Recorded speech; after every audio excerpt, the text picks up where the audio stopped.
Baga po so atong saksihan karon ang opisyal nga pagbukas sa National Youth Day nga gipahigayon diri sa Sugbo. Si Nico Serino adunay live report. Nico. Yes ba, balipayon nga gibuksan karon nga yung hapon ang National Youth Day 2019 nga gi-host karong tuiga sa probinsya sa Sugbo.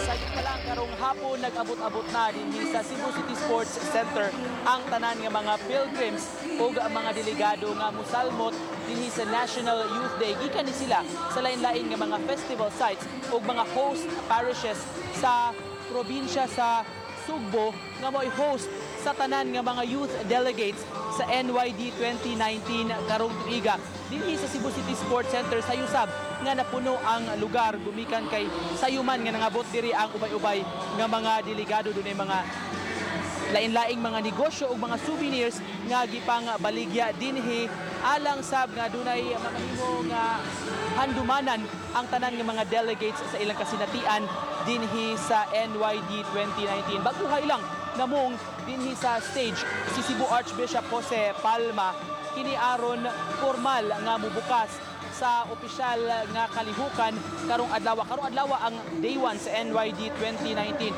So isa na una nga mga kalihukan sa miaging mga tuig unang higayon kini sa National Youth Day nga mauna kining opening program inay sa opening mass kini tungod kay ang venue man sa opening program diri sa Cebu City Sports Center human ini mahimuon pa nga solemne nga prosesyon paingon dito sa Basilica Minore del Santo Niño kundi adto nahimuon karong gabi ang formal nga pagbukas gyud sa kalihukan pinaagi sa solemne nga Santos nga misa. Kung inyo makitaan din hibag sa Cebu City Sports Center puno na kayo ang grounds sa giban-aban ng Kapin sa 12,000 ka mga delegado sa NYD 2019 gikan sa lain-lain nga mga archdiocese o dioceses sa tibuok nasod nga nagtapok karong tuiga dinhi sa Sugbo sa musunod nga mga adlaw. Malipayon nga gi-welcome ni Archbishop Palma ang tanan nga mga delegado ug nanghinaot nga mamahimong hapsay ug malinawon ang kalihukan.